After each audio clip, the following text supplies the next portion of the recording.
आज आपके सामने एक्सरसाइज 9.1 का क्वेश्चन नंबर 14 लेकर आए हैं।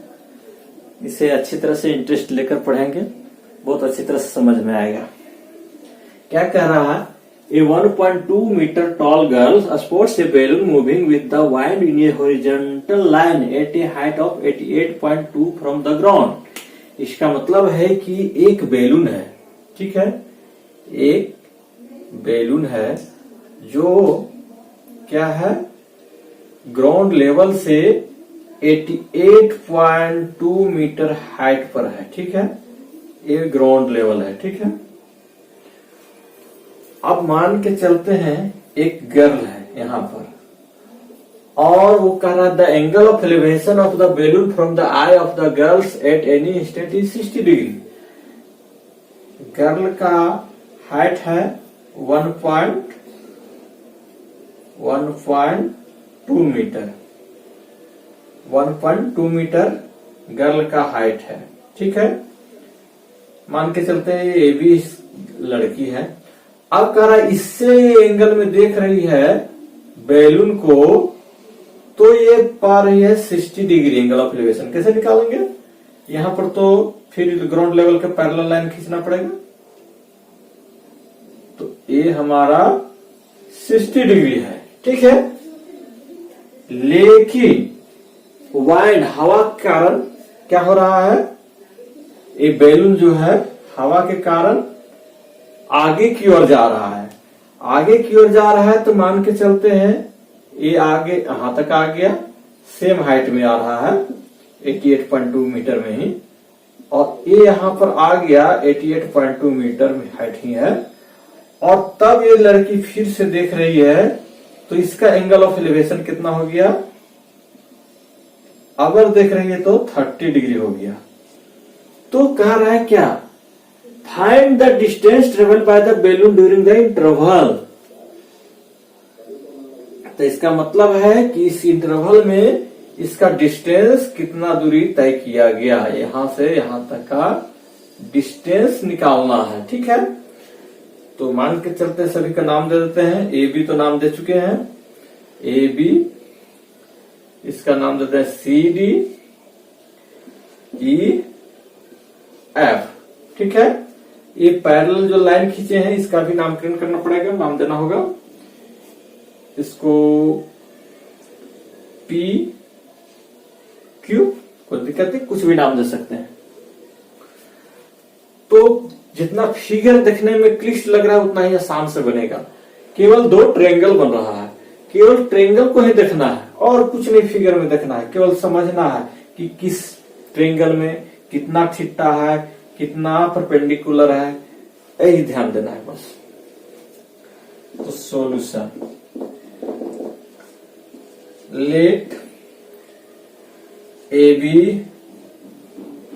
Is a girl and balloon is at the point C and E, दोनों पॉइंट पर आफ्टर सम टाइम्स, ठीक है। तो एंगल क्या दिया हुआ, सी ए पी, सी ए कहा गया, P, C A P equal to 60 degree है, और एंगल ई ए क्यू, बड़ा वाला ट्रायंगल में ले चलते हैं, ई ए क्यू इक्वल टू 30 डिग्री। ये ध्यान देना है कि जिस ट्रायंगल के लिए लेंगे उतना ही नाम देंगे। जैसे यहां तक था तो पी तक ही लिए इस ट्रायंगल में, अब इस ट्रायंगल में ले रहे हैं तो इतना ही तक नाम नहीं देके बड़ा सा त्रिभुज बन रहा है तो ई ए क्यू तक ले जाएंगे। अब है ए बी इक्वल टू दिया हुआ है 1.2 मीटर, और सी डी इक्वल टू दिया हुआ है 88.2 मीटर, और C D equal to E F भी दिया है, ठीक है, ई एफ है ई एफ। अब जो ट्रेंगल में परपेंडिकुलर निकलेगा तो हमारे यहाँ पर सीपी तक ही जरूरत पड़ेगा, EQ तक ही। तो हमारा पूरा हाइट दिया हुआ है तो हमको सीपी निकालना पड़ेगा। तो सीपी इक्वल टू EQ, ये दोनों सेम रहेगा। और क्या कितना होगा, 88 पॉइंट टोटल हाइट था। अब यहां से ये ऐसे 1.2 जो गर्ल्स का हाइट है 1.2 मीटर है, तो 1.2 मीटर यहां भी आ जाएगा, 1.2 मीटर यहां भी आ जाएगा। तो क्या हो जाएगा, ऊपर क्या बच जाएगा, 88.2 में 1.2 घटा देंगे 1.2, तो क्या बच गया 87 मीटर हो जाएगा। ठीक है, हाइट जो हमको ट्रेंगल में परपेंडिकुलर निकालना है।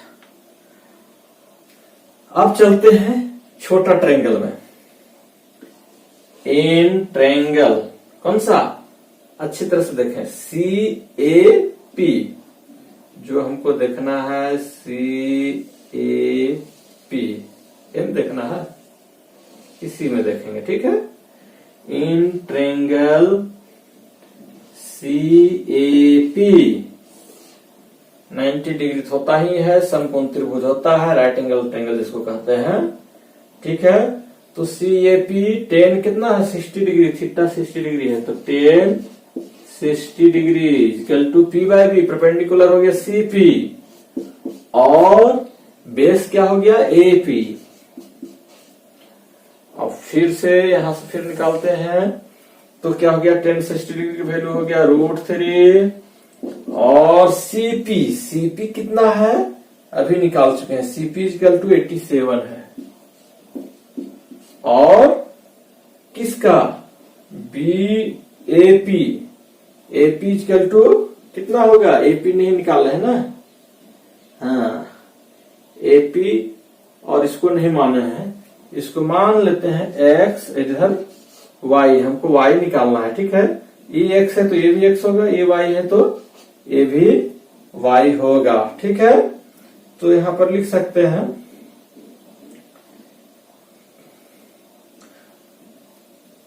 AP इक्वल टू AP कहां पर है, AP यहां पर है, X है तो X, तो X √3 इक्वल टू क्या हो गया 87, इसलिए X इक्वल टू क्या होगा 87/√3 आ गया, X का वैल्यू आ गया। हमको निकालना है किसका है, Y निकालना है, आंसर हमको लाना है Y, तो इसका यूज होगा, कहीं तो यूज होगा। तो अब बड़ा ट्रायंगल में देखते हैं, कौन सा, EAQ। अब ये ट्रायंगल बन गया, इन ट्रायंगल EAQ, दोनों में बड़ा त्रिभुज में क्या होगा, 10 30 डिग्री आ गया, परपेंडिकुलर EQ आ गया, बड़ा त्रिभुज का परपेंडिकुलर EQ, यहां ध्यान दें, और बेस कितना हो जाएगा पूरा AQ, 10 30 डिग्री वैल्यू 1/√3, और EQ अभी निकाले हैं यहां पर, EQ और CP बराबर है 87।